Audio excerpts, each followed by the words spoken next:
I asked David Deutsch what he thinks about the violations of freedom in Ukraine, such as closed borders and coercion to die in war. What are your thoughts on the morality of conscription? I'm for institutions that prevent violations of individual rights except where needed to prevent the destruction of those very institutions.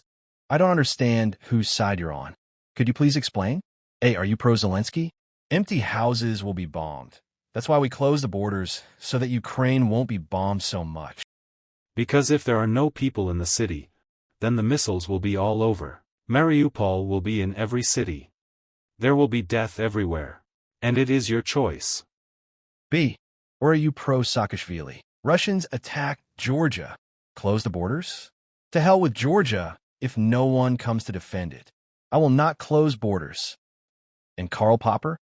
Democracy, imperfect though it is worth fighting for and, I believe, worth dying for. This, however, is only my personal conviction.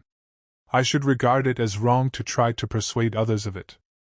Because on the one hand, you are for compulsory military service. Those who don't want to go to war right now go to prison. And on the other hand, you are against riots. When I asked you about the arson of recruiting stations in Russia, you said, You are again confusing Russia with Britain. Understanding the difference between them is exactly what the future depends on. And the confusion of these two things serves to legitimize Putin's ideology. Pro the first only under exceptional circumstances, which I don't expect ever to happen again. Pro the second because, as I said earlier, Russia isn't Britain. To better understand your algorithm, is it possible to commit bloodshed to overthrow Assad?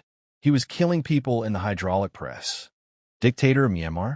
He ordered police to cut a crowd of students in half by a gunfire. The dictator of North Korea? Or should we never commit rebellion? And if for these dictators it is possible, but for Russia and the USSR it is impossible, then what is the difference between them? No answer. David Deutsch didn't answer whether his algorithm has exceptions.